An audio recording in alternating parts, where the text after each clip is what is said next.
Ezra కాలంలో జెరుబ్బాబెలు నాయకత్వంలో ఎజ్రాకు ముందు ఇజ్రాయేలీలు కొందరు స్వదేశానికి వచ్చి మందిర నిర్మాణం చేపట్టారు. వారి కాలం పూర్తయిన తర్వాత ఈ మధ్యకాలంలో ఒక అద్భుతమైన కార్యం, ఎస్తేరు మాదీయ పారసిక రాజ్యంలో ఆ తల్లి రాణి అవటం, రాణి కాకమునుపు జరిగిన పరిస్థితి, రాణి అయిన తర్వాత ఆ దేశంలో జరిగిన కొన్ని పరిస్థితులు మీతో పంచుకుంటాను. పరిశుద్ధ గ్రంథమైన బైబిల్లో ఎస్తేరు గ్రంథం క్రీస్తు పూర్వం 408 సంవత్సరం నుండి 458 సంవత్సరం ఈ మధ్యకాలంలో జరిగిన సంఘటనలు వ్రాయబడిన అద్భుతమైన పుస్తకమే ఎస్తేరు. ఈ ఎస్తేరు గ్రంథంలో ఇశ్రాయేలీల పరిస్థితి క్రోడీకరించి ఒక్క మాటలో చెప్పాలంటే ఆ తల్లి చెప్తుంది, అయ్యా మేము అమ్మబడిన వారిని. దేని కొరకు అమ్మబడ్డారు? బానిసత్వపు పని చేయటానికి మాత్రమే కాదయ్యా, సంహరించబడటానికి, నశింప చేయబడటానికి మేము, మా ఇంటివారు, మా గోత్రికులందరూ, యావత్ ఇశ్రాయేలు జాతి మేము అమ్మబడిన వారిమయ్యా అని ఒక పదం వాడుతుంది. అదే ఈ సంవత్సరం దేవుడు మనకిచ్చిన పాటలో, అతిక్రమములు జరిగించి అణచబడిరే మా పితరులు. అమ్మబడ్డారు. అమ్మబట్ట మాత్రమే కాదు, ఆ దినాల్లో ఇంకొక మరణ శాసనం ఏమైనా వచ్చిందో తెలుసా? ఇంకా శాసనం విడుదల కాలేదు, కానీ ప్రధానమంత్రి మనసులో ఉంది. మొర్దెకై అనేవాడు ఉరివేసి చంపబడాలి. మొర్దెకై ఉరివేసి చంపబడాలి అన్న ఆలోచన ఎవరు తీసుకున్నారని చెప్పాను? హామాన్ కరెక్టే, ఆయన ఏదో మీ చుట్టం అన్నట్టు చెప్తారు ఏంటమ్మా? హామాన్ ఎవరు? ఆ దేశపు ప్రధాని. నేనంట ప్రధాని తలుచుకుంటే ఏవైనా చేయగలడా లేదా? కానీ ఏమీ చేయలేకపోయాడు. దేన్ని బట్టి అంటే వారు చేసిన ఉపవాస ప్రార్థన ద్వారా. అంత మాత్రమే కాదు, దీనితో పాటు ఆ రోజుల్లో వెలువడిన ఓ భయానకరమైన మరణ శాసనం ఏంటంటే, కూషు దేశం మొదలుకొని హిందూ దేశం వరకు, మరొకసారి కూషు దేశం మొదలుకొని హిందూ దేశం వరకు 127 సంస్థానాలలో ఉన్న యూదులందరూ 12వ నెలలో చంపబడాలి అన్న మరణ శాసనం బయలుదేరింది. ఆల్రెడీ అమ్మబడ్డారు, దాసులుగా ఆయా ప్రాంతాల్లో బ్రతుకుతున్నారు. దినాలు అట్లా కొనసాగుతూ ఉంటే 127 సంస్థానాలలో ఉన్న యూదులందరూ సంహరించబడాలి అనే మరణ శాసనం బయలుదేరింది.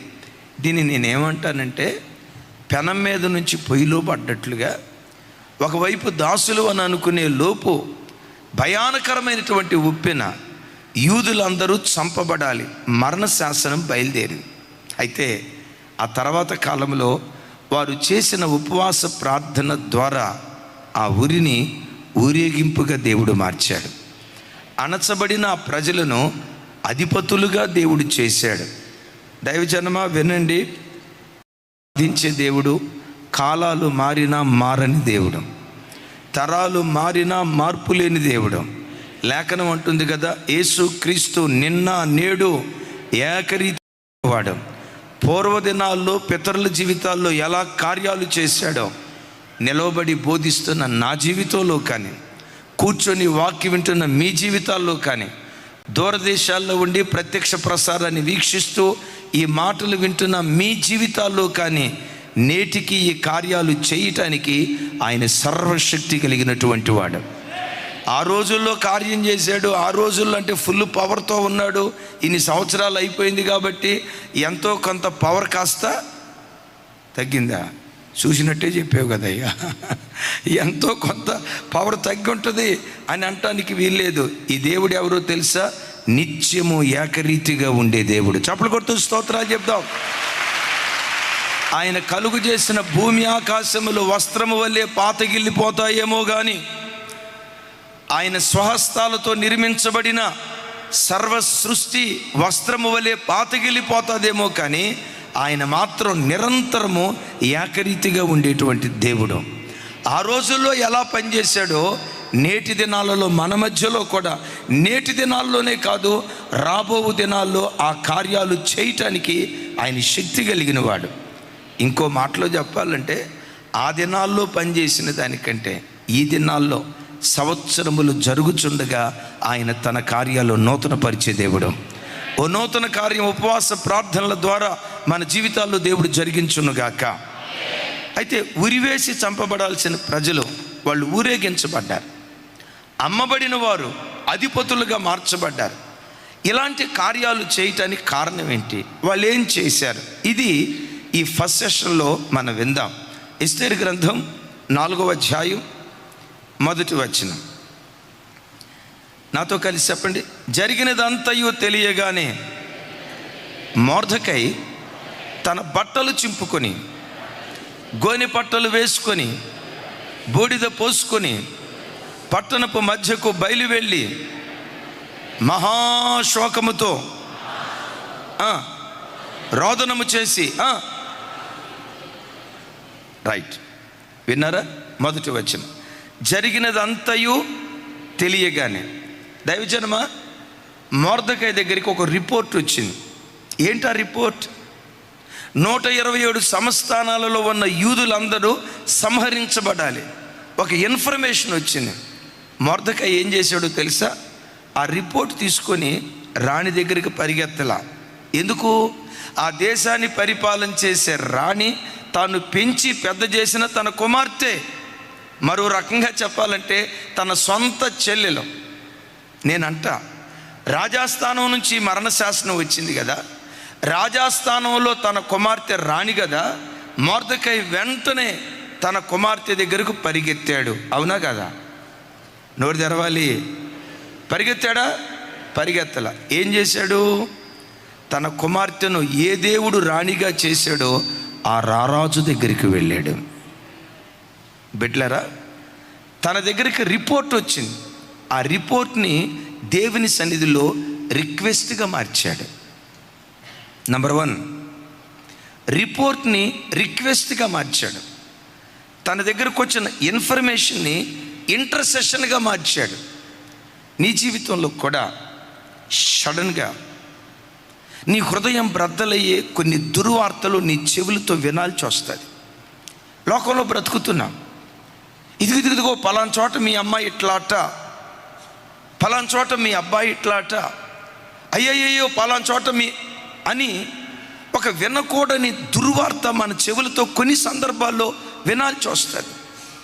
ఇక్కడ మొర్దెకై విన్నాడు కదా. జరిగినదంతయు తెలియగానే మొర్దెకై చేసింది ఏంటంటే ఆ రిపోర్ట్ని తీసుకొని దేవుని సన్నిధికి వెళ్ళి ఆ రిపోర్ట్ని రిక్వెస్ట్గా మార్చాడు. గట్టిగా చెప్దాం ఆమేన్. రాజా, నీ ఇంటిని చక్కదిద్దుకో.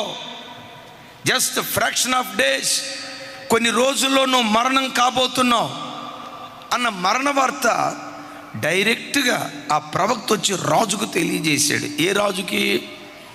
చూడండి, ఒకవేళ డాక్టర్ గారు పేషెంట్కి ఏదన్నా చెప్పాలనుకోండి, దుర్వార్త చెప్పాలనుకోండి, బాబు నీ క్యాన్సర్ వ్యాధి ఉంది అన్న సంగతి చెప్పాలనుకోండి, డైరెక్ట్గా పేషెంట్కి చెప్తాడా? పేషెంట్ ఇంటి వాళ్ళకి చెప్తాడా? పేషెంట్ ఎవరు మనిషి? పేషెంట్కి ఎట్లా చెప్తాడు సార్? పేషెంట్ ఇంటి వాళ్ళకి చెప్తారు. అవునంటారా కాదంటారా? అమ్మ, పేషెంట్కి చెప్తారా? పేషెంట్ ఇంటి వాళ్ళకి చెప్తారా? పేషెంట్కి చెప్తే 4 నెలలు బ్రతికేవాడు నీ మాట దయ వల్ల. ఇంతే సంగతులు చెత్తగించవల్ల. డైరెక్ట్గా పేషెంట్కి చెప్పరు, ఇంటి వాళ్ళకి చెప్తారు. ఎక్కువ కాలం బ్రతకడమ్మా, కొద్ది రోజులే బ్రతుకుతాడమ్మా, బాగా చూసుకోండమ్మా అని చెప్తారా లేదా? కానీ ఈ డాక్టర్ గారు ఎలా అంటే ఆయన చూడండి, డైరెక్ట్గా పేషెంట్గా చెప్పాడు. డైరెక్ట్గా పేషెంట్గా చెప్పాడు. ఈయన ఎంత గొప్పోడో తెలుసా?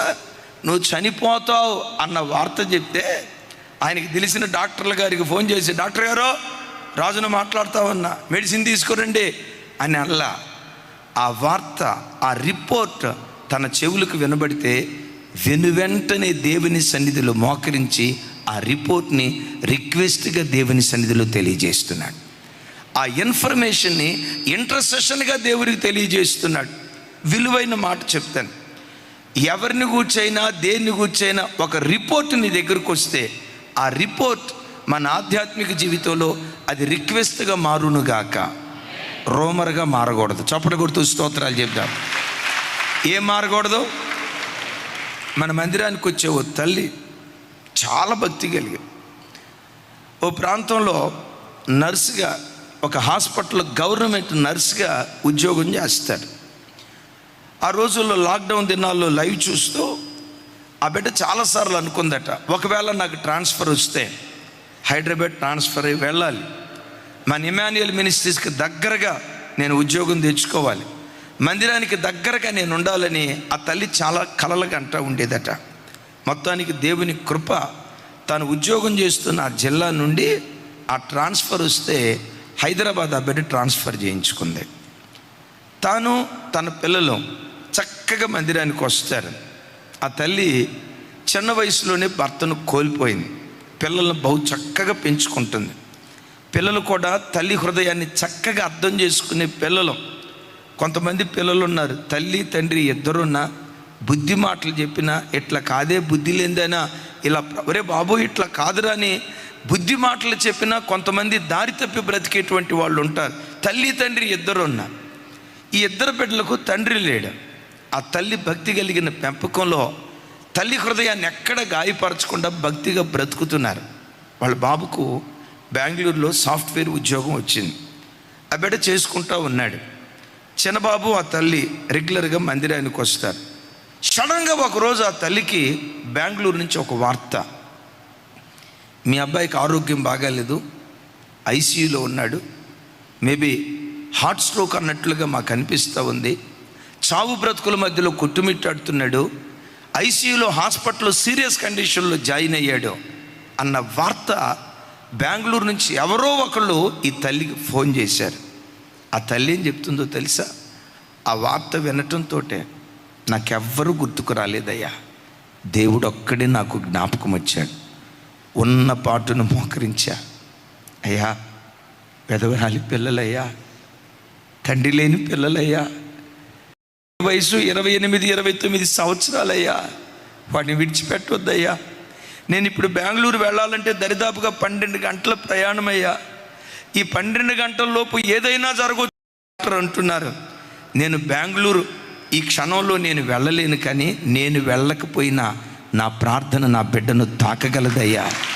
వాడు ఐసీయూలో ఉన్న, చావు బ్రతుకుల మధ్యలో ఉన్న, సీరియస్ కండిషన్లో ఉన్న, నా శరీరం వెళ్ళలేకపోవచ్చు, నా ప్రార్థన నా బిడ్డను తప్పకుండా తాగుతుందయ్యా, బ్రతికించయ్యని ఆ ఉన్న చోటే కుశాలను కూలి ఒక అర్ధగంట సేపు ఏడ్చి ఏడ్చి ఏడ్చి ప్రార్థన చేసిన తర్వాత అప్పుడు ఆ తర్వాత నేను గుర్తొచ్చానట, దైవ సేవకురాలు గుర్తొచ్చారట. నాకు ఫోన్ చేశారు. వెంటనే మందిరానికి వచ్చే బిడ్డల ఫోన్ మ్యాక్సిమం కొందరిది నాకు ఫీడ్ అయి ఉంటుంది. ఫీడ్ అయ్యి నెంబర్ వస్తే తప్పకుండా లిఫ్ట్ చేస్తాను, అప్పుడు లిఫ్ట్ చేయకపోయినా తర్వాత అన్నా చేస్తా. ఆ చేతిలో ఫోన్ ఉండటాన్ని బట్టి వెంటనే ఆ తల్లితో మాట్లాడితే ఏడుస్తుంది, బిడ్డ పరిస్థితి ఇదంటయ్యా. అయితే ఆ వార్త వినటంతో వెంటనే మోకరించానయ్యా, ప్రార్థన చేశానయ్యా.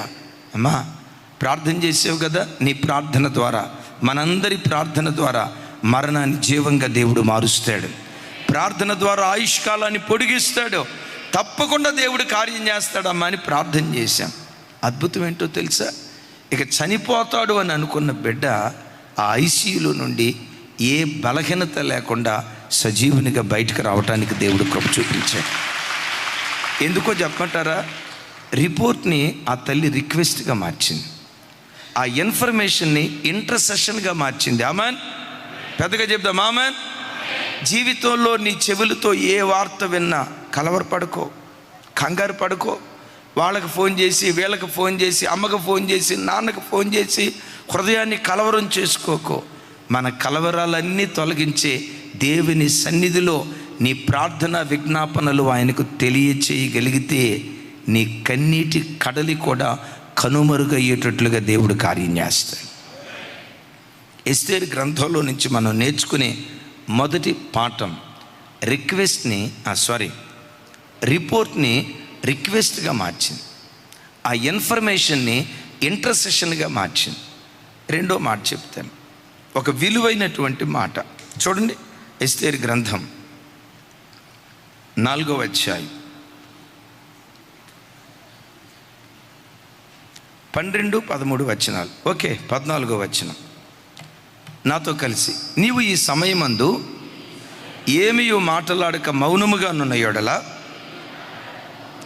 యూదులకు సహాయమును విడుదల మరి ఒక దిక్కు నుండి వచ్చును గాని నీవును నీ తండ్రి ఇంటి వారును నశించుదురు. 14వ వచనం, next verse. Right, thank you. 14వ వచనం, ఈ సమయమందు నశించుదురు. ఎస్, నీవు ఈ సమయమును బట్టియే రాజ్యమునకు వచ్చితివేమో ఆలోచించుకొనమని చెప్పాను. ఇప్పుడు నా వైపు చూడండి. మొర్దెకై ఎవరు కబురు పంపించాడు? వెంటనే పంపించాడా? మొదట దేవునికి చెప్పిన తర్వాత పంపించాడా? అది తనంతట తాను అడిగినందువల్ల చెప్పాడా? తాను వెళ్ళి చెప్పాడా? తాను అడిగింది. మొర్దెకైని అక్కడ పనివారి ద్వారా పంపించింది. ఎందుకు అన్నయ్య అగ్వాని సంచి వేసుకొని బట్టలు వేసుకొని ఉన్నాడు, అయ్యో ఇట్లా ఉండకూడదు, బట్టలు పంపిస్తే నేను వేసుకొని పో అన్నాడు. ఎందుకు వేసుకొని అన్నాడు అని అడిగింది. అప్పుడు వివరాలు చెప్పాడు. చెప్పేటప్పుడు ఒక మాట చెప్పాడు, ఎస్తేరు, దేవుడు నేను రాణిగా ఎందుకు చేశాడో తెలుసా? ఈ సమస్య రాబోతుందని అనంత జ్ఞాని అయిన దేవుడు ముందుగానే పసిగట్టి ఆశ్రయపురంగా ముందుగానే దేవుడు నిన్ను అక్కడ ఏర్పరిచాడు. గమనించండి, దేవుడు అనంత జ్ఞాని. అదిగో ఆపద రాబోతుందని దేవుడు ముందుగానే ఎరిగాడు. సమస్య రాబోతుందని ముందుగానే దేవుడు ఎరిగాడు. ముందుగానే ఎరిగి దాని పరిష్కార దిశగా ముందుగానే దేవుడు నిన్ను అక్కడికి పంపించాడు. మౌనంగా ఉండొద్దు. ఈ పని నిమిత్తమే దేవుడు పంపించాడని నీ వంతు పని నువ్వు చేయటం ప్రారంభించు అని ఎస్తేరుతో మాట్లాడినట్లుగా లేఖనాల్లో చూస్తున్నాం. ఒక అద్భుతమైన మాట. రిస్క్ ఎక్కడుంటుందో దేవుని ద్వారా రిస్క్యూ అక్కడ ముందుగానే దేవుడు ఏర్పాటు చేస్తాడు. రిస్క్ అంటే సమస్య, రిస్క్యూ అని అంటే పరిష్కారం.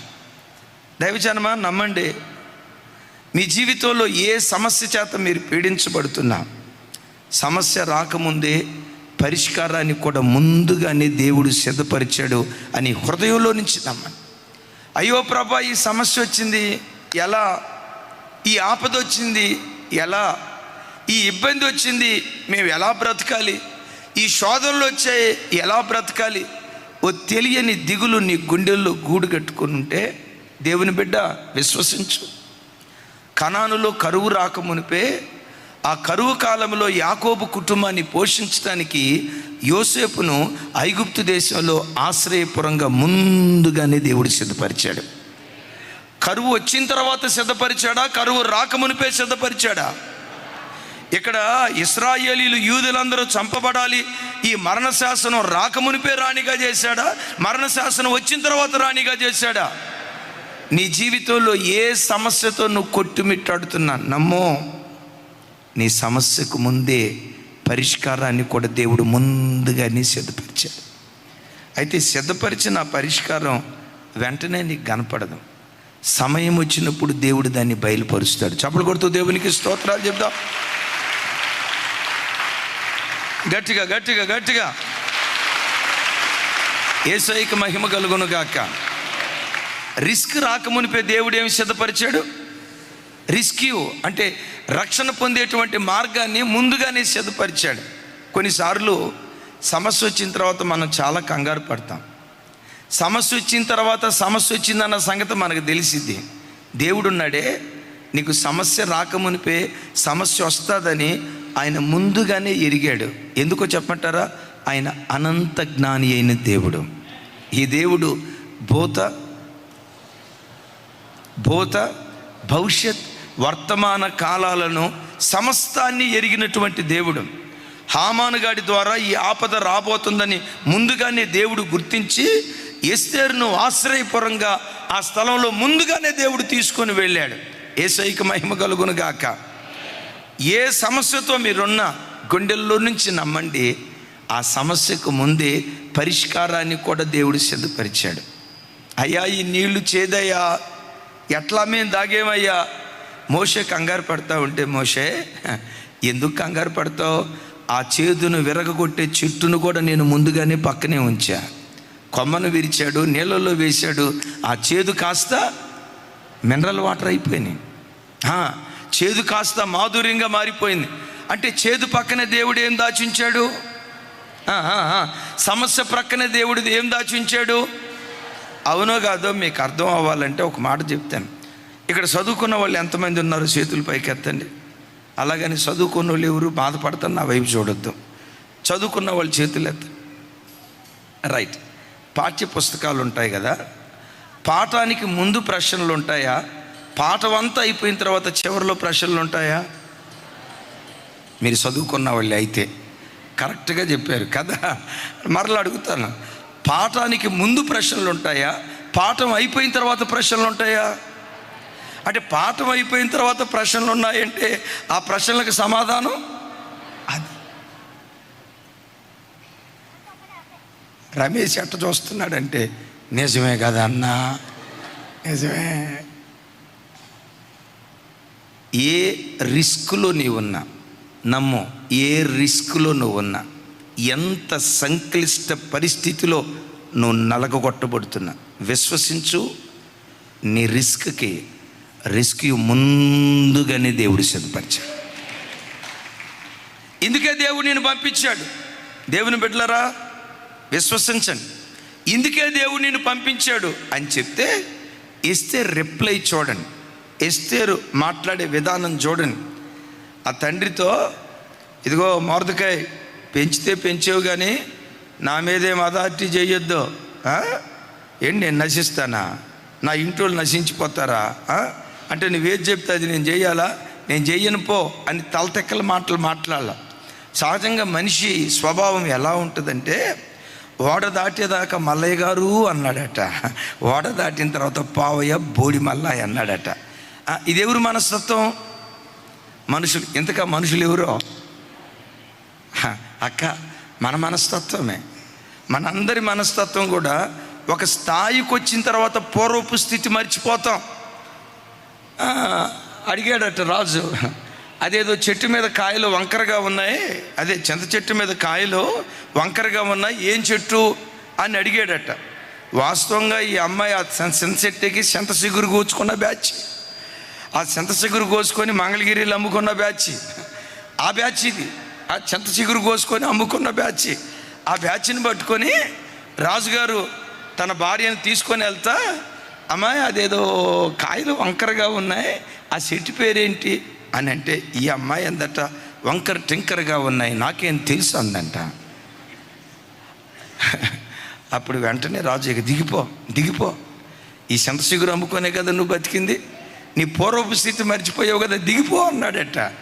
మనిషి స్వభావం ఎలాంటిదంటే, ఓడ దాటిన తర్వాత మాటలు మారిపోతాయి. ఇప్పుడు ఎస్తేరుతో అన్నాడు, నీవు మౌనంగా ఉంటే నీవే కాదు దేవునికి దిక్కో, నువ్వు మౌనంగా ఉంటే యూదులకు సహాయము విడుదల వేరొక దిక్కు నుండి వస్తుంది. నీవు మౌనంగా ఉంటే నీవు నీ ఇంటివారు అని అనే లోపు ఆ తల్లి ఏం కబురు పంపించిందో చూడండి. ఎస్తేరు గ్రంథం, మా ఎవరు పిల్లలు చూడండి, ఎస్తేరు గ్రంథం 4వ అధ్యాయం 15వ వచనం నుంచి 16వ వచనం వరకు నాతో కలిసి. అప్పుడు ఎస్తేరు మొర్దెకైతో మరలా ఇట్లనెను, నీవు పోయి షోషాను నందు కనబడిన యూదులను అందరినీ సమాజ మందిరమునకు సమకూర్చి నా నిమిత్తమును ఉపవాసముండి 3 దినములు అన్నపానములు చేయుకుడి. నేనును నా పనికత్తెలను కూడా ఉపవాసముందుము.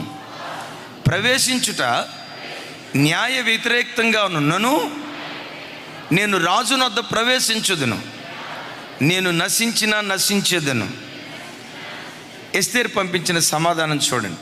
రైట్ అయ్యా, షోషాను కోటలో ఉన్న యూదులందరినీ సమాజ మందిరానికి పిలిపించి 3 రోజులు మీరు అందరూ ఉపవాసం ఉండండి అయ్యా, నా నిమిత్తం ఉపవాసం ఉండండి, నా నిమిత్తం ఉపవాసం ఉండండి. అమ్మా ఆల్రెడీ మొర్దెకై ఉపవాసం ఉన్నాడు కదా, మొర్దెకై ఆల్రెడీ ఉపవాసం ఉన్నాడు కదా, ఇప్పుడు యూదులందరినీ మొర్దెకైని మరలా 3 రోజులు ఉపవాసం ఉండమంటున్నావు, వాళ్ళని ఉపవాసం ఉండమంటున్నావు, బాగానే ఉంది. ఇంతకు మరి నువ్వు ఉంటావా లేదా? నా తెలుగు మీకు వినపడిందా? మరి ఇంతకు మీరు ఉంటారా లేదా? చాలామంది అయ్యగారు మా కొరకు ఉపవాసం ఉండి ప్రార్థన చేయండి అయ్యగారు. మరి మీరేం చేస్తారమ్మా? 3 పూట్ల కడుపు నిండా తిని నా ప్రాణమా తినుము తాగుము సుఖించుమని దేవుని స్తుతిస్తూ ఉంటావన్నా కుదరదు. ఈ తల్లి ఏం చేసిందో తెలుసా? మీరుండండి, నేను నా పనికెత్తెలు రాజభవనంలో ఉండి మేము కూడా ఉపవాసం ఉంటాం. అక్కడ మీరుండండి, ఇక్కడ మేము ఉంటాం. ఒకడు వేరుని తరిమితే 2 10,000 మందిని తరవటానికి దేవుడు కృప చూపిస్తాడు. దేవుని బిడ్డలారా, గడిచిన కొన్ని రోజుల నుంచి ఉపవాస ప్రార్థనలు అని చెప్తూ ఉన్నాం కదా. దేవుని కృపను బట్టి సేవకుల పిల్లలందరూ దేవుని కృపను బట్టి ఉపవాసం ఉండి ప్రార్థన చేస్తూ ఉన్నారు. 18-19 సంవత్సరాల వయసులో సేవకు వచ్చిన చిన్న బిడ్డలకు కూడా ఆ పిల్లలను చూసి ఎంతో కొంత జాలి కలిగిద్ది కదా, దయ కలిగిద్ది కదా. సేవకురాలు మేము చెప్తాం, రే చిన్న మీరు ఉపవాసం ఉండొద్దురా, తినండి చిన్న, మీరు భోజనం చేయండి అంటే, ఉపవాసం అని అంటే చాలు ముఖం అది ఒక రకంగా మాడిపోద్ది వాళ్ళకి. తినొద్దు అంటే వాళ్ళు ఏమంటారు తెలుసా? అమ్మ అక్కడ ఉన్నారా లేరమ్మా?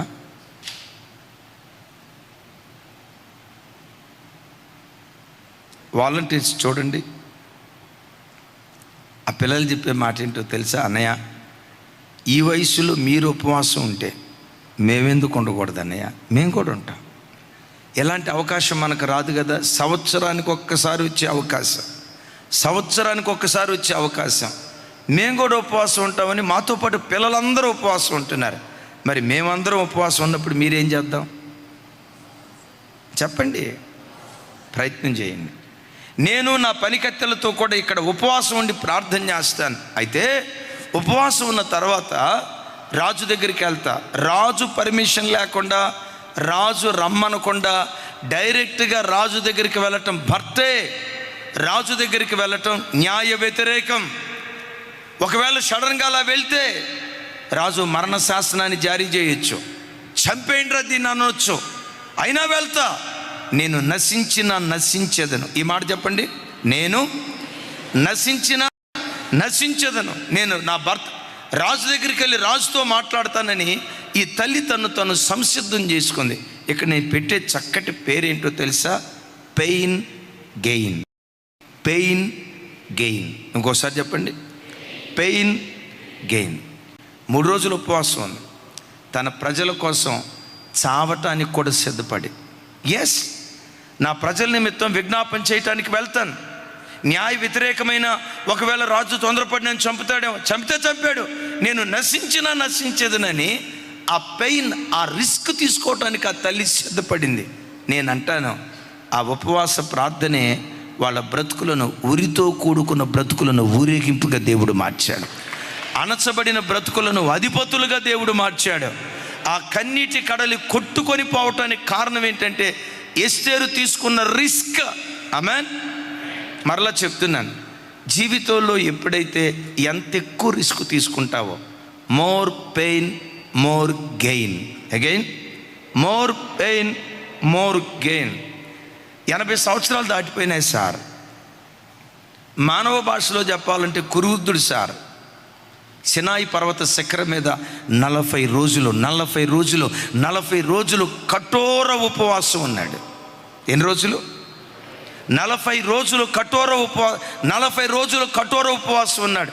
40 రోజులు కఠోర ఉపవాసం ఉండటానికి పడుచువాడేం కాదు, 18 సంవత్సరాల నూనూగు మీసాల నవయవనుడేం కాదు, నడి వయస్కుడేం కాదు, వృద్ధాప్యపు ఛాయలు దాటి 80 సంవత్సరాల కురువృద్ధుడు.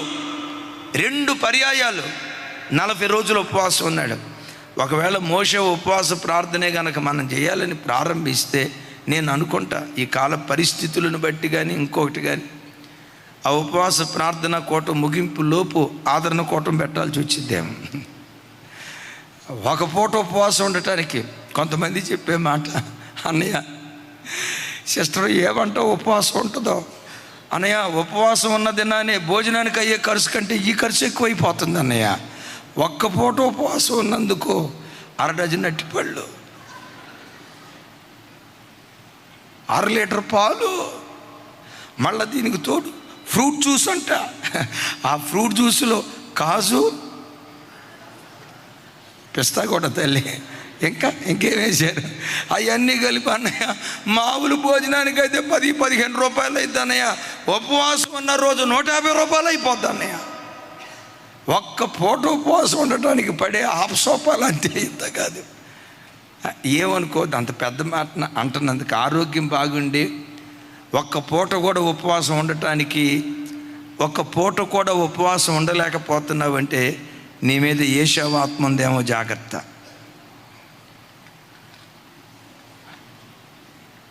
ఒక్క పూట కూటి కోసం చేస్తత్వాన్ని నమ్ముకున్నాడు. చిన్న రిస్క్ కూడా తీసుకోవటానికి ఇష్టపడలేదు. జీవితంలో ఎప్పుడైనా ఏదైనా సాధించాలంటే మోర్ పెయిన్ మోర్ గెయిన్. పెద్దగా చెప్దాం ఆమెన్. More pain. 40 రోజుల పాటు 2 పర్యాయాలు 80 సంవత్సరాలు దాటిన వృద్ధుడు అంత రిస్క్ తీసుకొని ఉపవాసం ఉన్నాడు. ఏం జరిగిందో తెలుసా? ఆయన ప్రార్థన చేస్తుండగానే సినాయి పర్వతం మీదకి మహిమ కలిగిన దేవుడు దిగి వచ్చాడు. దేవునినట నిదానించి చూశాడట. ఒకసారి నా వైపు చూడండి, ఎట్లా చూశాడు? కొంతమంది అంటారు, అన్నయ్య దేవుడు అట్లా మెరుపులాగా కనపడి మాయమైపోయాడు అన్నయ్య అని అంటారు కదా. మోషేకు మెరుపులాగా కనపడి మాయం గాల, బైబిల్లో రాసి ఉంటుంది. నా వైపు చూడండి, ఇట్లా నిదానించి, దేవుని వైపు నిదానించి. బైబిల్లో రాయబడిన మాట, దేవుని ముఖాన్ని అంత నిదానించి చూసిన వారిలో మోషేకు తర్వాత కానీ మోషేకు ముందు కానీ అలాంటి ప్రవక్త మరొకరు లేరు. ఓ మాట, అమ్మా నాన్న ఒకవేళ వాళ్ళు ప్రభు దగ్గరికి వెళ్ళి చనిపోయారు అనుకోండి, లేదు బ్రతికున్నారు అనుకోండి, ఓ 50 సంవత్సరాల క్రితం వాళ్ళు మనకు రాసిన ఉత్తరం ఒకవేళ భద్రంగా ఉందనుకోండి, లేవులేండి అవి, ఒకవేళ భద్రంగా ఉందనుకోండి, దాన్ని చూసి మా అమ్మ రాసిన ఉత్తరం, మా నాన్న రాసిన ఉత్తరం అని అసలు ఆ ఉత్తరాన్ని ఫ్రేమ్ కట్టి ఫోటో కట్టి గోడ మీద తగిలించిపోతే నన్ను అడగండి. మోషేకి అమ్మా నాన్న రాసిన ఉత్తరం కంటే దేవుడే తన స్వహస్తాలతో నిబంధన పలకలు రాసి, ఆజ్ఞలు రాసి మోషే చేతికి దేవుడు అప్పగించాడు. మోషే, ఇంత ధన్యకరమైన స్థితి నువ్వు ఎలా పొందుకోగలిగావంటే ఒకటే మాట అంటాడు, మోర్ పెయిన్ మోర్ గెయిన్. దైవజనమ, జీవితంలో దేవుని ద్వారా నువ్వు ఏది పొందుకోవాలన్నా రిస్క్ తీసుకోవటానికి సిద్ధపడు. ఆమెన్. ఒకవేళ ఉపవాసం ఉండటం కష్టమైతే అడుగు దేవుని కృపను. దేవా, ఈ దినాల్లో ఉపవాసం ఉండి ప్రార్థన చేయనట్లుగా నా శరీరాన్ని బలపరచు. ఆకలిని జయించే శక్తి, నిద్రను జయించే శక్తి, తిండిని జయించే శక్తి, సుఖభోగాలను జయించే శక్తి నాకు దయచేయి. ఆ కృప నాకు దయచేయని దేవుని సన్నిధిలో మనం పెయిన్ తీసుకోవటానికి సిద్ధపడితే ఆ పెయిన్ భవిష్యత్తులో గెయిన్గా దేవుడు మారుస్తాడు. చప్పలు కొడుతూ దేవునికి స్తోత్రాలు చెప్దాం. సరే, 4వ అధ్యాయంలో ఉపవాసం ఉండి ప్రార్థన చేసింది. తర్వాత అధ్యాయం 5వ అధ్యాయానికి వచ్చేసరికి రాజు దగ్గరికి వెళ్ళి రాజుతో మాట్లాడుతూ ఉంది. భయపడతానే ఇంకా మాట్లాడలా. గుమ్మం దగ్గర నిలవబట్టంతో రాజు తన దండాన్ని చాపి, రాణి నీకేం కావాలో కోరుకో, నువ్వు కోరుకున్నది నీకు ఇస్తాను అని అన్నాడు. వెంటనే రాణి ఏమందో తెలుసా? నా కోరిక ఏమి లేదయ్యా, ప్రధానమంత్రి ఉన్నాడే హామాను, నువ్వు హామాను, మీరు హామాను ఇద్దరు కలిసి నా దగ్గరికి భోజనానికి రండి అయ్యా అంది. ఎవరికి భోజనం పెట్టింది? భర్తకు పెట్టిందంటే పోనీ అనుకోవచ్చు. ఆ తర్వాత ఎవరికి పెట్టింది? హామానుకు కూడా పెట్టింది. ఆ రోజు భోజనం చేస్తా ఇంకో మాట కూడా ఉంది, అయ్యా ఈ ఒక్కరోజు భోజనం పెట్టే కానీ నాకు తృప్తి లేదయ్యా, మరలా ఇంకోసారి అంటే ఎప్పుడో కాదు, రేపే హామాను మీరు మరలా భోజనానికి రండి అయ్యా అంది. విన్నారా? ఆ తర్వాత రోజు కూడా హామాను భోజనానికి సిద్ధపడి వచ్చాడు. 4వ అధ్యాయంలో ఉపవాసం ఉండి ప్రార్థన చేసింది. 5వ అధ్యాయంలో ఏ హామాను కొరకు ప్రార్థన చేసిందో 5వ అధ్యాయంలో హామానుకు కడుపు నిండా భోజనం పెట్టింది. ఇదేంటి, ఎందుకెట్లా జరిగిందో చెప్పమంటారా? ఇప్పుడు గొర్రెను వధించే ముందు, గొర్రెను చంపే ముందు ఆ గొర్రెకి ఏం చేస్తారు? ఫుల్గా మేత పెడతారు. మేత పెట్టిన తర్వాత వధ చేస్తాడు. వింటున్నారా?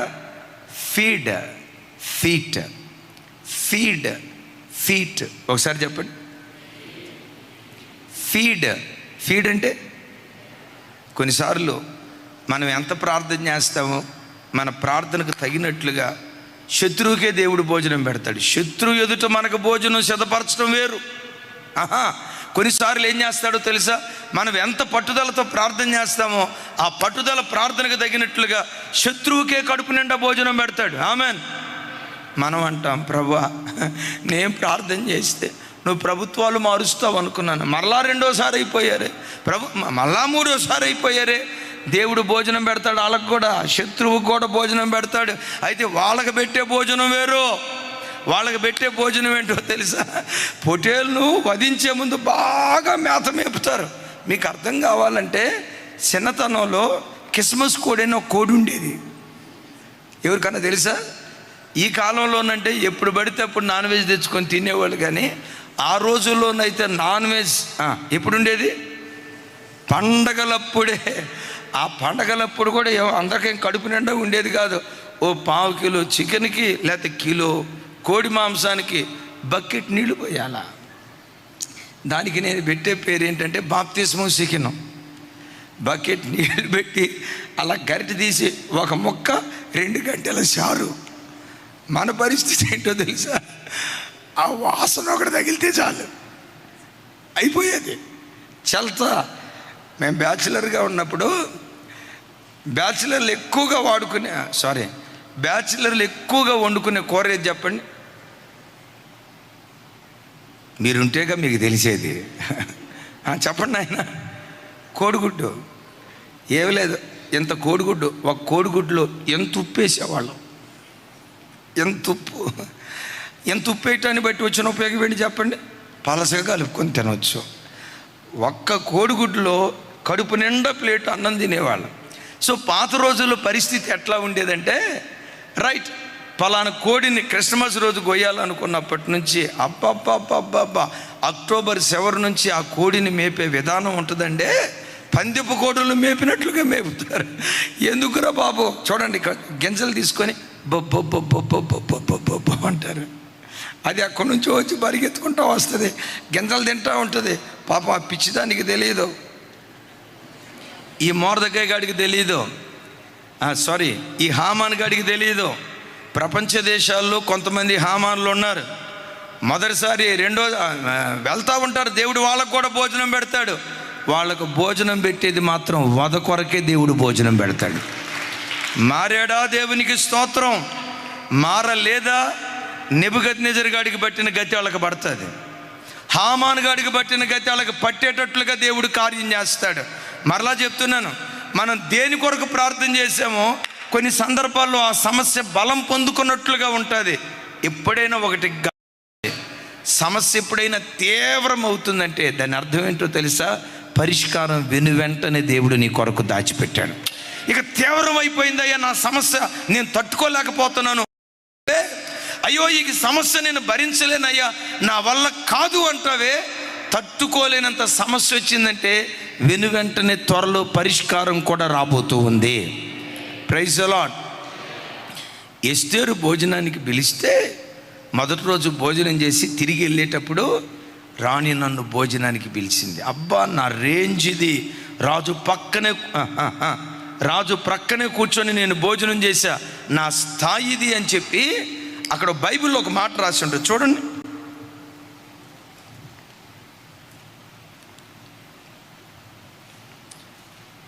ఐదవ అధ్యాయం 9వ వచనం. 5వ అధ్యాయం 9వ వచనం. ఆ దినమందు హామాను సంతోషించి మనోల్లాసము గలవాడై బయలు వెళ్ళి రాజు గుమ్మమున నుండు మొర్దెకై తను చూచియు అతడు లేచి ఉండకయు కదలకయు ఉన్నందున మొర్దెకై మీద బహుగా కోపగించుకొనెను. హల్లెలూయా. హామాను సంతోషించి మనోల్లాసము గలవాడై అక్కడి నుంచి బయలుదేరి వెళ్తున్నాడు. అంటే శత్రువైన సాతానుకు కూడా దేవుడు ఏమిచ్చాడు? సంతోషం ఇచ్చాడు, మనోల్లాసాన్ని ఇచ్చాడు. అయితే ఒకటి గమనించండి, వాడికి ఈట్, ఆ తర్వాత ఫీట్ కిందకు వస్తాడు, పాదాల దగ్గరకు వస్తాడు. ఇప్పుడు ఫీడింగ్ ఇస్తాడు, ఆ తర్వాత ఫీట్ దగ్గరికి దేవుడు తీసుకొస్తాడు. ఈ సంగతి వానికి తెలియదు. సో రాణి నన్ను భోజనానికి పిలిచిందని గుర్రం మీద వెళ్తా ఉంటే మొర్దెకై చూడండి, నేను నా వైపు చూడండి తల్లి, బ్రతికిన కొద్ది రోజులైనా ఆ బతికి చచ్చిపోవాలంతే. ఇప్పుడు హామాను ప్రధానమంత్రి వస్తున్నాడు. ఆల్రెడీ మరణశాసనం బయలుదేరింది కదా, ఉరికమ్ము మొర్దెకై కోసం తయారు చేశాడు కదా. ఆ స్థలంలో గుమ్మం దగ్గర ఉన్నటువంటి మొర్దెకై ఏం చేశాడో అక్కడ రాయబడిన మాట, మొర్దెకై హామానును చూచి లేచి నిలవబడకయు కదలకయు ఉన్నందున మొర్దెకై మీద బహుగా కోపగించుకొనెను. నేనంట ఆ మొర్దెకై స్థానంలో గనక వేరే వాళ్ళు ఉంటే ఏం చేశారో చెప్పమంటారా? హామాను పోతా ఉంటే పరిగెత్తుకుంటా వెళ్ళి, సార్ నీ కాళ్ళకి దండం పెడతా, బతుకుంటే బలుసాకైనా అమ్ముకొని దీన్ని బ్రతుకుతా, నీకు దండం పెడతా సార్, తప్పైపోయింది నన్ను క్షమించు అని కాళ్ళ మీద పడి క్షమాభిక్ష పొందుకునేవాళ్ళు. కాళ్ళ మీద పడి బ్రతిమలాడుకొని కొంచెం మనసు మార్చుకోమని అడిగేవాళ్ళు. కానీ మొర్దెకై ఎలాంటి వాడు తెలుసా? సమస్య రాకమునుపు ఎలా ఉన్నాడో సమస్య వచ్చిన తర్వాత కూడా అదే రీతిగా ఉన్నాడు. బైబిల్లో రాసి ఉంటుంది నీతిమంతులు సింహము వలె చెప్పండి నీతిమంతులు సింహం వలె ధైర్యంగా ఉంటారు. దైవజనమా, నీ జీవితంలో నీవు కలిగి ఉన్న భక్తి నీకు ధైర్యం ఇవ్వాలి. సమస్యలు వచ్చినప్పుడు ధైర్యం ఇవ్వాలి. ప్రతిదానికి భయపడుతూ కలవరపడుతూ పిరికిదానిలాగా అయ్యో ఎలా అయిపోయింది, ఆ కలవరంతో బ్రతికే ప్రజలుగా ఉండకూడదు. సమస్య వచ్చినప్పుడే నీతిమంతులు సింహంలాగా ధైర్యంగా ఉంటారని రాయబడినట్లుగా పరిస్థితులు ప్రతికూలంగా ఉన్నప్పుడు కూడా మనం ధైర్యంగా బ్రతుకుదుంగాక. మీకు ఒక మాట చెప్పంటారా? అలా భక్తిగా మనం బ్రతికితే మనం కూర్చున్న సైతానికి అడిగి భయమే, లేచినా సైతానికి భయమే, బైబిల్ తీసుకొని మందిరానికి వచ్చిన సైతానికి భయమే, చేతులు ఎత్తిన వాడికి భయమే, చేతులు దించిన భయమే, మౌనంగా ఉన్న భయమే, నోరు తెరిచిన భయమే. ఏం చేస్తావన్నా నేనంట సైతాన్ గడికి మనం భయపడ, నిన్ను చూసి వాడే భయపడాలా, నిన్ను చూసి వాడే కలవరపడాలా, నిన్ను చూసి వాడి గుండెల్లో రైలు పరిగెత్తా, లేసాయికి మహిమ కలుగునుగాక. అక్కడ దాకా ఎక్కడొచ్చాము సార్, చిన్న శాఖ సడన్గా కనపడితే దయ్యం తిరుగుతుందన్న ఇంట్లో అంటారు. దేవుని బిడ్డల ఇంట్లో దయ్యాలు తిరుగుతాయా? మన ఇల్లు దేవదూతలు సంచరించే స్థలం. ఆమేన్ చెప్పండి. లోకంలో ఎవరింట్లోనైనా దయ్యాలు ప్రవేశించగలుగుతాయేమో కానీ, మంత్రాలు తంత్రాలు అన్ని ప్రజల మీద పనిచేస్తాయేమో కానీ, యేసు రక్తముతో కడగబడిన వ్యక్తుల మీద అవి పొర్రపాటున పనిచేయవు. ఓ రోజు తల్లి పొద్దున్నే ఫోన్ చేస్తే ఏంట్రా ఇంత పొద్దున్నే ఫోన్ వచ్చిందని లిఫ్ట్ చేసేలోపు అటువైపు ఏడుపు. ప్రొద్దున్నే ఏడుపు శబ్దం వినబడిందంటే సహజంగా ఏమనిపిస్తుంది మనకి? ఏదో జరిగి ఉంటుంది. నా గుండెల్లో కలవరం అయిపోయింది, ఏం జరిగిందా అని. అమ్మ ఏమైందిరా అన్నయ్య? ఇంకా అవ్వాల్సిందే ఉంది అన్నయ్య, జరగాల్సింది అంతా జరిగిపోయింది అన్నయ్య. ఎవరో మా ఇంటి వాకిటి దగ్గర శాతబడి చేశారు అన్నయ్య, ముగ్గేశారు అన్నయ్య, కోడిగుడ్లు పెట్టారు అన్నయ్య, ఎండుమిరపకాయలు పెట్టారు అన్నయ్య, కాజు పెట్టారు అన్నయ్య, నిమ్మకాయలు పెట్టారు అన్నయ్య, బొగ్గు కూడా కనపడింది అన్నయ్య ఇంకేమైపోయింది అన్న, అంతా అయిపోయింది, శాతబడి చేశారు అన్న అంది. పిచ్చిదాన్న, శాతబడి లేదు, గీతబడి లేదు, యాకోబులో మంత్రం లేదు, ఇశ్రాయేల్లో శకునం లేదు. అన్నయ్య కోడిగుడ్లు అన్నయ్య మీకు చూస్తే అర్థమైంది. కోడిగుడ్లు ఎందుకు వచ్చినాయో తెలుసా? ఏలియాకి కాకోలం ద్వారా ఆహారం పంపించినట్లుగా చేతబడి ద్వారా నీకు దేవుడు కోడిగుడ్లు పంపించాడు. ఏం చేద్దామన్నయ్య? కోడిగుడ్లు ఆమ్లెట్ వేసుకొని తిన్నాం అన్నయ్య. నిమ్మకాయలు ఏం చేద్దాం? షరబత్ చేసుకో. ఎండుమిరపకాయలు ఏం చేద్దాం? తాలింపు వేసుకో అన్నయ్య. మరి కాజు కూడా ఉంది, ఏం చేయమంటారు? రాజుకు తీసుకొచ్చి అన్నయ్య అవి శాతబడి, అన్నయ్య శాతబడి కాదు. లోకంలో అన్ని ప్రజల మీద చేతబడి మంత్రాలు తంత్రాలు చెల్లంగి చేష్టలు పనిచేస్తాయేమో కానీ యేసుక్రీస్తు రక్తముతో కడగబడిన వ్యక్తుల కుటుంబాలలో సంహార దూత ప్రవేశించలేడు. ఎప్పుడు ఆ ధైర్యం. ఇంకో మాట, దేవుని ఆజ్ఞ లేనిదే నీ తల వెంట్రుల్లో ఒక్కటి కూడా రాలదో. ఆ ధైర్యంతో మనం బ్రతకాలి. చూడండి, శాసనం రాకమునుపు ఎట్లా ఉన్నాడో, చూసి నమస్కరించకయు సాగిలపడకయు ఎంత కూడా చల్లం లేదు. అలాంటి ధీరత్వం దేవుడు మనకు దయచేయునుగాక. కథగా చెప్దాం ఆమేన్. జీవితంలో ఎప్పుడైనా ఏదైనా రిపోర్ట్ వచ్చినప్పుడు రిపోర్ట్ని ఏం చేయాలి? రిక్వెస్ట్గా మార్చాలి.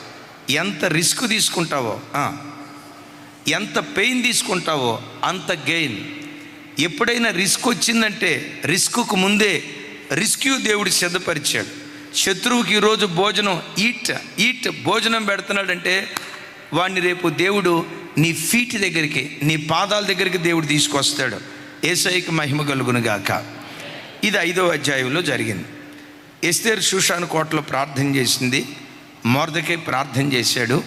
సమాజ మందిరంలో అనేక మంది భక్తులు ప్రార్థన చేశారు. 6వ అధ్యాయంలో ఏం జరిగిందో ఒకసారి చూడండి. 6వ అధ్యాయం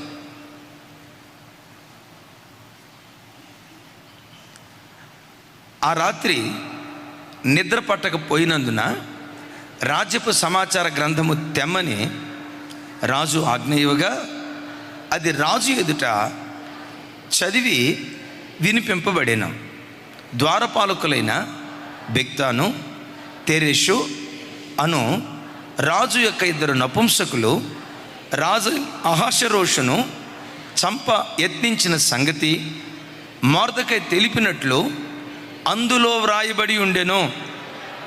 ఆ సంగతి విని ఇందు నిమిత్తము మొర్దెకైకి బహుమతి ఏదైనా ఘనత ఏదైనా చేయబడినా అని అడుగగా రాజు సేవకులు అతనికి ఏమీ చేయబడలేదని ప్రత్యుత్తరం ఇచ్చిరి. హల్లెలూయా. దైవజనమా, రాజును బ్రతికించాడు మొర్దెకై. ఎప్పుడు? ఎస్తేరు గ్రంథం 2వ అధ్యాయం ముగింపులో. 3వ అధ్యాయం ప్రారంభంలో హామాను ప్రధాని అయ్యాడు. 3వ అధ్యాయం అతడు చేసిన దానికి ప్రతిఫలం రాలా. 4వ అధ్యాయం అతడు చేసిన దానికి ప్రతిఫలం రాలా. 5వ అధ్యాయం అతడు చేసిన దానికి ప్రతిఫలం రాలా. పనిచేసింది మొర్దెకై, ప్రతిఫలం పొందింది. మరోసారి, పనిచేసింది మొర్దెకై, ప్రతిఫలం పొందింది హామాన్. తనకు ప్రతిఫలం రాలేదని తన బాధ్యతలను మొర్దెకై విస్మరించలేదు. ప్రతిఫలం రాకపోయినా తన పని స్థలంలో నమ్మకంగా ఉన్నాడు. ఎస్తేరు ప్రార్థన చేసింది, మొర్దెకై ప్రార్థన చేసింది. 6వ అధ్యాయానికి వచ్చేసరికి ఏం జరిగిందో తెలుసా? రాజుకు నిద్ర పట్టకుండా దేవుడు చేశాడు. నిద్ర పట్టకుండా చేశాడు. నువ్వు ప్రార్థన చేయి. నీకెవడైనా కీడు తలపెడితే వాడికి నిద్ర పట్టకుండా దేవుడు చేస్తాడు. వాడికి కలవరం పుట్టేటట్లుగా దేవుడు చేస్తాడు. వాని గుండెల్లో భయం పుట్టేటట్లుగా దేవుడు చేస్తాడు. నీకు రావాల్సిన ప్రతిఫలం రాకుండా ఎవడైనా అడ్డుకుంటే దేవుని సన్నిధిలో మోకరించి ప్రార్థన చేయి. నీకు రావాల్సిన ప్రతిఫలం నీ ఒడిలో పడేటట్లుగా దేవుడు కార్యం చేయటం ప్రారంభిస్తాడు. కొన్ని సందర్భాల్లో ఉద్యోగ స్థలాల్లో జరిగేది ఏంటో తెలుసా? కష్టపడి పనిచేసేవాడికి ఇంక్రిమెంటు ప్రమోషన్ రాదు. ఉద్యోగ స్థలంలో ఒక బ్యాచ్ ఉంటుంది, చెంచాగిరి చేసే బ్యాచ్. ఒకసారి చెప్పండి. ఈ చెంచాగిరి చేసే బ్యాచ్ ఏంటో తెలుసా? ఇక్కడ మాట అక్కడ చెప్పి, అక్కడ మాట ఇక్కడ చెప్పి, ఆ సార్ని చూసి, సార్ మీరు అది, సార్ మీరు ఇంద్రుడు చంద్రుడు, అది ఇది, మీ అంత గొప్పోడు లేడు సార్ అని పంపు కొడతారు. చూసారా? ఈ గ్యాస్ కొట్టేవాడికి, చెంచాగిరి చేసేవాడికి ప్రమోషన్ల మీద ప్రమోషన్లు వస్తాయి. కొన్నిసార్లు నువ్వు అనుకుంటావు, దేవా ఇంత నమ్మకంగా నేను బ్రతికితే నా గుర్తింపు రాలేదు కదయ్యా, పని పాట లేకుండా ఇక్కడ మాట అక్కడ చెప్పేవాడికి ప్రమోషన్ వచ్చిందయ్యా అని కొన్నిసార్లు కలవరపడతాం. ఒక మాట చెప్పంటారా? దేవుడు నీ జీవితంలో ఏదైనా ఆలస్యం చేశాడంటే నీ కొరకు ఒక శ్రేష్టమైన బహుమానాన్ని దేవుడు దాచిపెడుతున్నాడు. ఈరోజు షేమే, ఈనాటి షేమ్ రేపు ఫేమ్గా దేవుడు మారుస్తాడు. చప్పలు కొడుతూ స్తోత్రాలు చెప్దాం. కొంచెం ఓపిక పట్టు, కొంచెం ఓపిక పట్టు. రాజ సమాచార గ్రంథం ఏదైనా తీసుకురండి అన్నాడు. నేను ఒక మాట అంట, రాజ్యంలో జరిగే కార్యాలన్నీ రాజ్య సమాచార గ్రంథంలో రాస్తారు. 127 సంస్థానాలు అనేది సువిశాలమైన రాజ్యం కదా. ఆ రాజ్య సమాచార గ్రంథం నా వైపు చూడాలి. ఇంత చిన్న పుస్తకం లాగుంటుందా, ఇంత పెద్ద పుస్తకం లాగుంటుందా? పెద్దగా చెప్పాలరా తల్లి. ఇంత చిన్న పుస్తకం లాగుంటుందా, ఈ రేంజ్లో ఉంటుందా? పెద్దగా చెప్పాలి. చాలా పెద్దగా ఉంటుంది కదా. ఈ పెద్ద పుస్తకంలో సడన్గా తెరిస్తే ఏ కాగితం వచ్చింది చెప్పండి? ఎంత పెద్ద పుస్తకంలో అలా ఓపెన్ చేసి చేయక మునిపే మొర్దెకై చేసిన కార్యం రాజుకు తెలిసేటట్లుగా ఆ కాగితం వచ్చింది. దైవజనమా, మరుగున పడిన దాన్ని దేవుడు వెలుగులోనికి తీసుకొచ్చాడు. దాచబడిన దాన్ని దేవుడు వెలుగులోనికి తీసుకొచ్చాడు. అతడు చేసిన మేలైన కార్యాన్ని తగిన కాలమందు దేవుడు వెలుగులోనికి తీసుకొచ్చాడు. యేసయ్యకి మహిమ కలుగును గాక. వెంటనే విచిత్రం చూడండి, ఆ రాత్రిపూట సడన్గా ఆ పుస్తకంలో ఉన్న సమాచారం, మొర్దెకై ఇలా చేశాడు అన్న వార్త తెలియటంతో నాకు ఎంత మేలు చేసినోడికి ఎలాంటి ఉపకారం చేయాలి అనేది ఎవరిని అడిగితే బాగుంటుంది, ఎవరిని అడుగుదాం, హామాన్ని అడుగుదాం అని అనుకునే లోపు అయినా రాత్రి అయింది కదా, మధ్యరాత్రి దాటిపోయింది. ఈ టైంలో హామాను మంచి గాఢ నిద్రలో ఉండి ఉంటాడు. ఏం చేద్దామని రాజట్ల తన గదిలో నుంచి బయటకు వచ్చాడు. విచిత్రం తెలుసా, మధ్యరాత్రి పూట హామాను గాడు గుమ్మం దగ్గర నిలవబడి ఉన్నాడు. విన్నారా? సైతాన్ గాడు వాడు ఫుల్ టైం వర్కర్ సార్. వాడు ఫుల్ టైం వర్కర్. రాత్రి కూడా వాడు పని చేస్తాడు. రాత్రిపూట నువ్వు నేను గురకలు పెట్టి నిద్రపోతాం, కానీ ఆడు మాత్రం కొంతమంది క్రైస్తవులకు తెలియక ఏమంటారు తెలుసా? అమావాస్య వచ్చిందంటే మా ఇంట్లో ఏదో అయిపోద్దన్నా, అమావాస్య రోజు ఏదో ఒక కీడు జరిగిద్దన్నా. అమావాస్య రోజు కీడు జరగటం ఏంటమ్మా అంటే, అమావాస్య రోజు సైతాను గాడు బలంగా పని చేస్తాడు కదన్నా. అంటే తతిమా రోజులు రెస్ట్ తీసుకుంటాడా సార్? వాడు ఫుల్ టైం వర్కర్, 24/7 365 days. ఎవరిని మృంగుదునా అని హామాను గాడు ఇప్పుడు నా వైపు చూడాలి. హామాను గాడు ఎక్కడ నిలవబడ్డాడు? ఉదయమా, మధ్యాహ్నమా, సాయంత్రమా, మధ్యరాత్రా? ఆడు మధ్యరాత్రి కూడా పని చేస్తాడు. అందుకని మనం ఏం చేయాలో తెలుసా? ఎప్పుడైనా మధ్యరాత్రి మెలకు వస్తే ఆ మధ్యరాత్రి కూడా మోకాళ్ళుని కంఠస్వరాన్ని దేవునికి వినిపించదుగాక. మీలో ఎవరికైనా అన్నా రాత్రి అయినా నిద్ర పట్టట్లేదన్నా జుట్టు బీక్కోవద్దు. ప్రభా, నాకు నిద్ర పట్టకుండా చేసినందుకు నీకు అమ్మా ఏనంటారా తల్లి, నాకు నిద్ర పట్టకుండా చేసినందుకు నీకు స్తోత్రం అని ప్రభుని స్తుతించండి. ఆ మధ్యరాత్రి పౌలు శీల చెరసాలలో దేవుని స్తుతిస్తూ పాటలు పాడినట్లుగా మధ్యరాత్రి వేళన ఇంటిలో ఆ కంఠధ్వని దేవునికి వినిపించునుగాక. అలా వినిపిస్తే సంఖ్యలు ఊడిపోయేటట్లుగా దేవుడు కార్యం చేస్తాడు. ఎప్పుడు ఎక్కడ జరగని ఒక ప్రత్యేకమైన అద్భుతం నీ ఇంటిలో దేవుడు జరిగించునుగాక. మరలా అడుగుతున్నాను, ఈ హామాను గాడు మధ్యరాత్రి ఎక్కడున్నాడు? పిలిచాడు. హామాను, నేను ఒకరిని గణపరచాలనుకుంటున్నా, ఆ గణపరిచేవాడిని ఎలా గణపరిస్తే బాగుండు అని మర్మంగా అడిగాడు. మావోడు ఏమనుకున్నాడు తెలుసా? మావోడికి ఆవేశం ఎక్కువ, ఆలోచన తక్కువ. రాజు ఇంకెవరిని గలపరుస్తాడు? నా వైపు చూడాలి. ఎట్లా అని ఇంకెవరిని గలపరుస్తాడు? The great one and only. చెప్పానా? One and only Haman. నన్నే కదా కనపరిచేది, ఇక అయిపోయిందని చెప్పి వాడు కొన్న గొంతుమ కోరికలన్నీ చెప్పాడు. ఏం చెప్పాడో తెలుసా? ఏమి లేదు రాజా, మీరు కనపరచాలనుకున్న వాడిని మామూలుగా కనపరచకూడదు. ఎట్లా కనపరచాలి? మీరు ఏ బట్టలు వేసుకుంటారో ఆ బట్టలు అడిగేయాలి. రాజుకు అర్థం కాల, కిన్నుడే చూస్తున్నాడు. రాజా, మామూలుగా కనపరచకూడదు రాజా. మీ తల మీద ఏ కిరీటం పెడతారో, మరి అది రాజులు పెట్టుకునే కిరీటం రా. మరి మీరు మీ చేత కనపరచబడేవాడు ఆ రేంజ్లో ఉండాలా. అది మీ ఘనత అంటే మీరు ఏ కిరీటం పెట్టుకుంటారో ఆ కిరీటం వాడి తల మీద పెట్టాలి. ఇంకా రాజా, మీ చేతిలో ఉంటుందిగా, ఏంటది? సెల్ ఫోనా? చెప్పండి. మీ చేతిలో రాజదండం ఉంటుంది కదా, ఆ రాజదండం మీ చేతిలో పెట్టుకోండి. ఇంకా మీ రాజదండం ఇంకా అదే రాజా, మీరు తెల్ల గుర్రం మీద ఊరేగుతారే, కూడా ఆ గుర్రం మీద కూర్చోబెట్టి శోషాను కోటల, శోషాను వీధుల్లో మీరు ఊరేగి వెళ్తా ఉంటే చుట్టూతా ప్రజలు జై హో జై హో అనాల అందుకోవాలా, జై హో జై హో జై హో జై హో అని కేరింతలు కొడతా ఆ రేంజ్లో. ఎందుకు? రాజు కనపరచడం అంటే మామూలుగా ఉండాలా రాజా? అట్లా ఆ రేంజ్లో ఈడి మనసులో ఉందేంటో తెలుసా? నన్ను కాకపోతే ఇంకెవరిని కనపరుస్తాడని. సడన్గా దేవుడు ఏమన్నాడు, సడన్గా రాజు ఏమన్నాడు తెలుసా? అదే ఆ గేటు దగ్గర ఉన్నాడే మొర్దెకై, ఈ కార్యక్రమాలన్నీ ఆ మొర్దెకైకి చెయ్యి అన్నాడు. ఆడి కంటి చూపు నోటి మాట పడిపోయింది. నా వైపు చూడు, నువ్వు విన్నది నిజమే, నేను చెప్పింది కూడా కరెక్టే. నువ్వు విన్నది నిజమే, నేను చెప్పింది కూడా కరెక్టే. మొర్దెకైని ఊరేగించు అన్నాడు. ఇక్కడ అసలు దేవుడు చేసే కార్యాలు ఎట్లుంటాయంటే, దేవా వాడిని తీసేయి అని అంటే తీసేయడో. ఎప్పటి వరకు ఉంచుతాడో తెలుసా? శత్రువు ఎదుట నీకు భోజనాన్ని పెట్టి నీ ఆశీర్వాదాన్ని వాడు కనులారా చూసి, ఆ ఆశీర్వాదం చూసి వారవలేక కుమిలి వాడంతటా వాడు చచ్చే వరకు వాడిని బ్రతికిస్తాడు దేవుడు. ఒక్కళ్ళు కూడా ఆమె చెప్పలా. విన్నారా? మనం కొన్నిసార్లు అంటాం, ప్రభు వాడు అట్లా అంటే మీరు ఎందుకు మౌనంగా ఉన్నారా అని. తీసేయడో. ఎప్పుడు తీసేస్తాడో తెలుసా? వాడి కన్నుల ఎదుట వేడుకగా నిన్ను ఊరేగించే వరకు వాడిని బ్రతకనిస్తాడు. విచిత్రం చెప్పండి, నా వైపు చూడండి.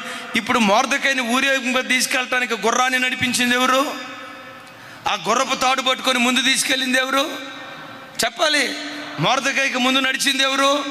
జై హో అనండి అని ప్రజలను పురికొల్పింది ఎవరు? అన్నాడు కదా, శత్రువు ఎదుటే భోజనాన్ని సిద్ధపరుస్తానని. కాలాలు మారని దేవుడు. ఈరోజు ఈట్, రేపు ఫీట్ అనండి. ఎవడికి హీటు? నీకు కాదు, హామాన్ గాడికి హీటు. విన్నారా?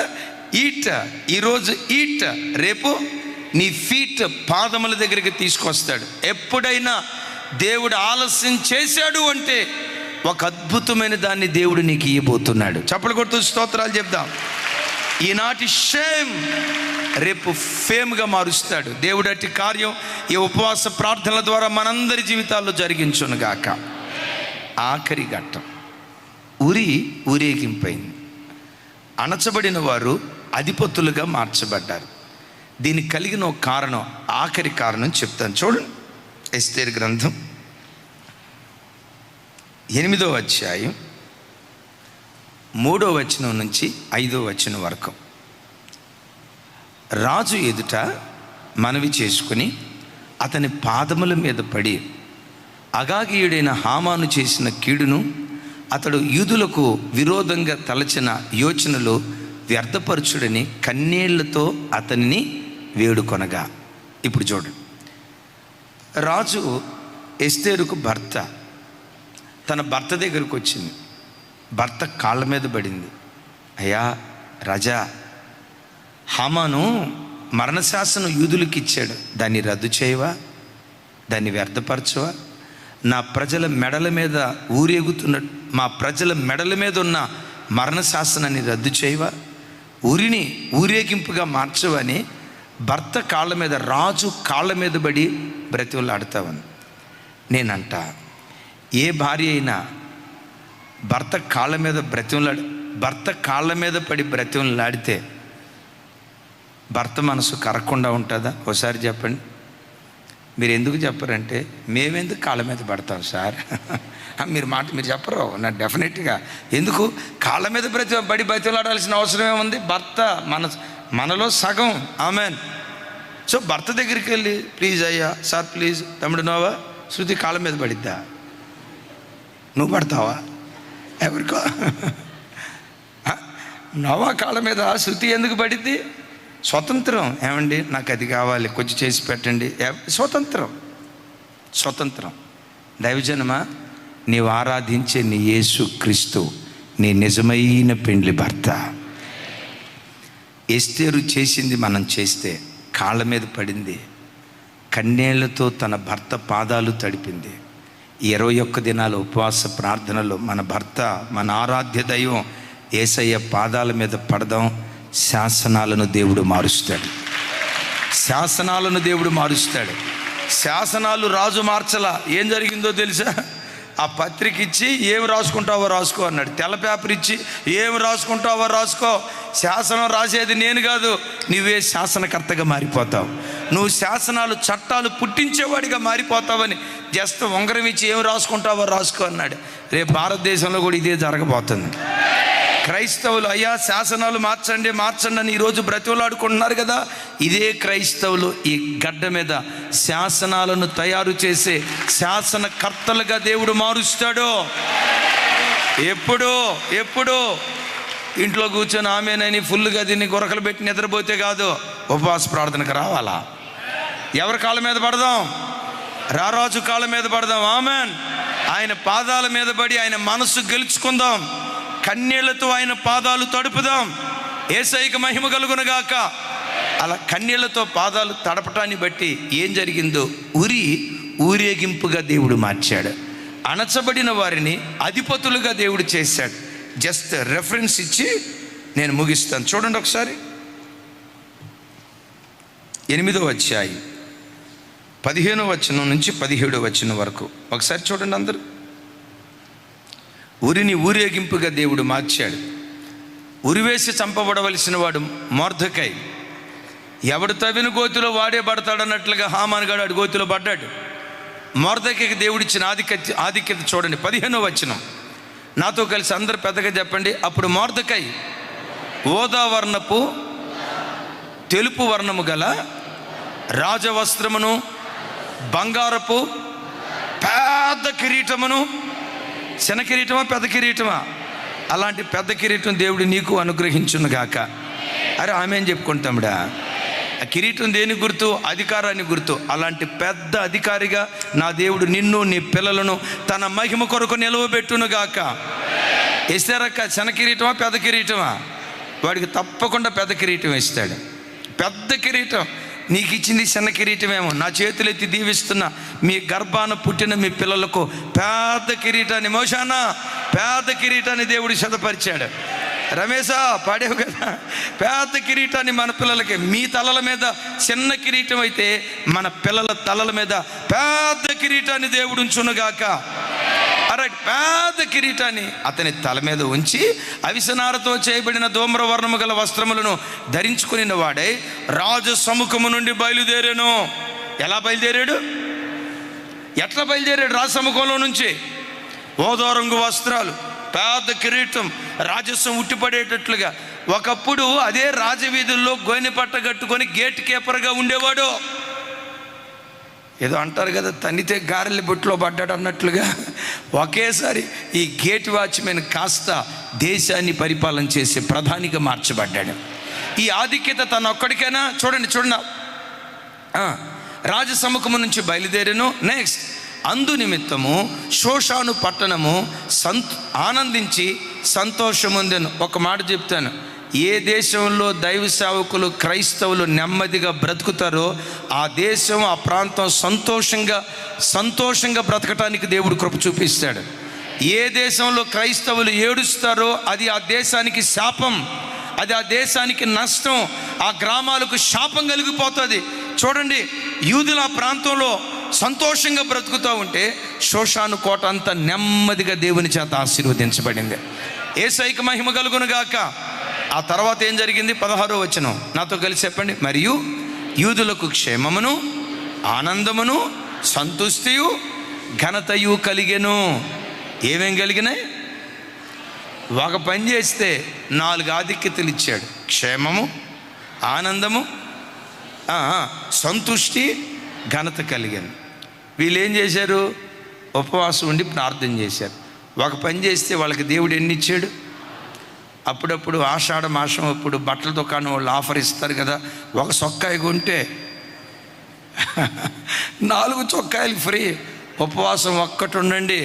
ఈ ఒక్క కార్యం చేస్తే రాబో దినాల్లో మీకు మీ పిల్లలకు క్షేమాన్ని దేవుడు దయచేస్తాడు, ఆనందాన్ని దయచేస్తాడు, సంతుష్టిగా బ్రతికే కృపనిస్తాడు, ఘనతను దేవుడు మనకు అనుగ్రహించునుగాక. ఆఖరి మాట 9వ అధ్యాయం 4వ వచనం చూడండి. 9వ అధ్యాయం 4వ వచనం. మొర్దెకై రాజు యొక్క నగరులో గొప్పవాడయ్యను, ఈ మొర్దెకై అనువాడు అంతకంతకు గొప్పవాడొకట చేత అతని కీర్తి సంస్థానములన్నిటి యందు వ్యాపించెను. చప్పలు కొడుతూ స్తోత్రాలు చెప్దాం. ముగిస్తున్నా. చదవబడిన ఈ లేఖన భాగంలో 6 పాఠాలు మనం విన్నాం. నంబర్ 1, రిపోర్ట్ రిక్వెస్ట్గా మార్చు. ఎప్పుడైనా నీ జీవితంలో రిస్క్ వచ్చిందంటే రిస్క్ కూడా ముందుగానే దేవుడు సిద్ధపరిచాడు, ధైర్యంగా ఉండు. 3వది, ఎప్పుడైనా ఎంత పెయిన్ తీసుకుంటావో అంత గెయిన్ అవటానికి దేవుడు కృప చూపిస్తాడు.